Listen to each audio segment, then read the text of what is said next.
So, um, good evening and assalamualaikum to each of everyone. My name is Erwin Lensi Patatag from BSCE 2B.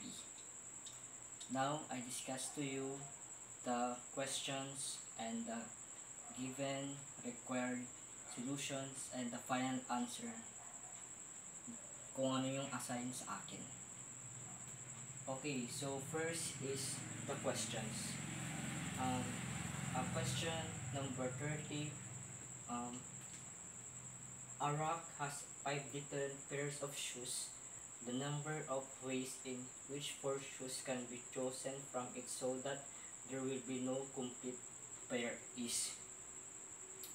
So, meron tayo ditong 4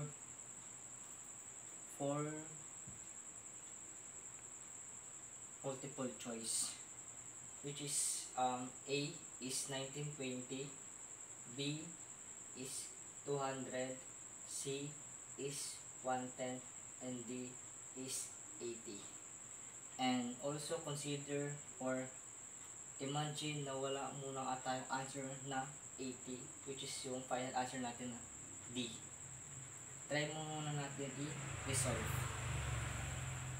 Then next is given. Identify muna natin sa question kung ano yung given natin. So yung sa given natin, meron tayong 5 different pairs of shoes of rocks. Ano ba yung rock? Yung rock is yung nilagyanan ng sapatos.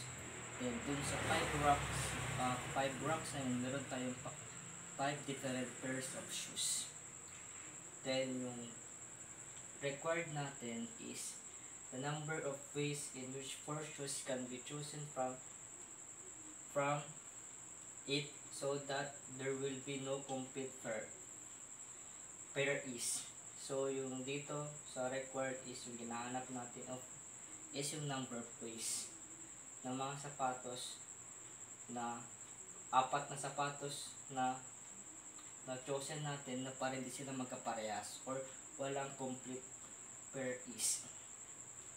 Then yung solution natin,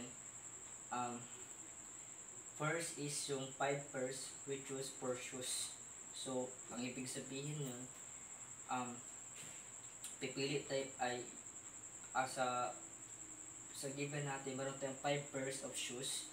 Then sa 5 pairs of shoes natin, pipili tayo ng 4 na shoes na yon. Kaya meron tayong gagamitin natin yung combination na formula na which is ito, yung naka-highlight na blue. Naka-highlight siya na blue.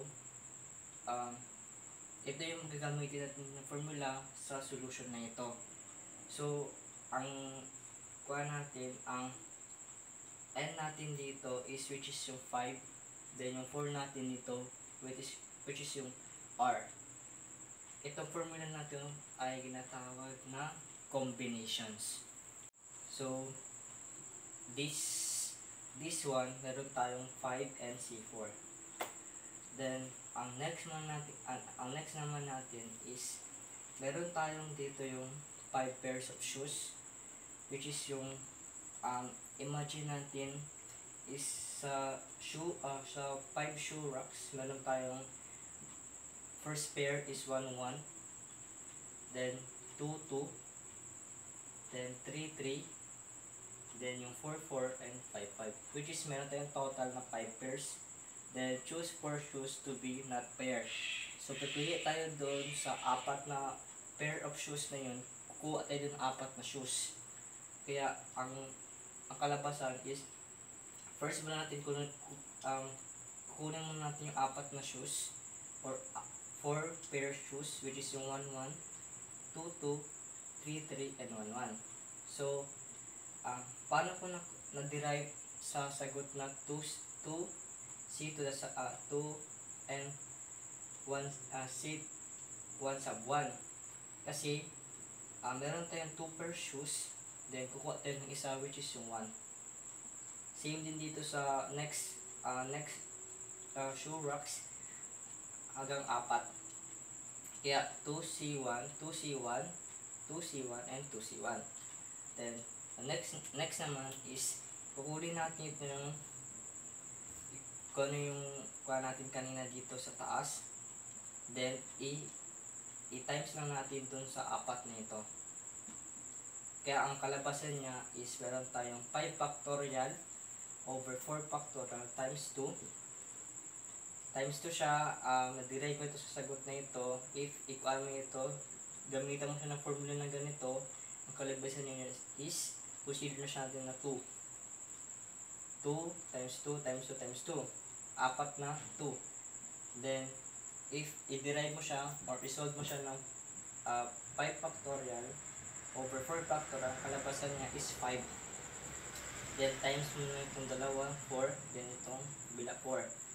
So, makuha natin sa final answer natin is that yung 80 ways. Now, which is itong 80 ways is dito sa number.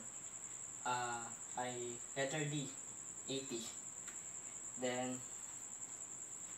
I hope you understand kung ano yung binigay sa akin na questions. Then, sana na-derive ko siya or na-explain ko ng maayos kung paano ko nakuha yung 80 ways na final answer.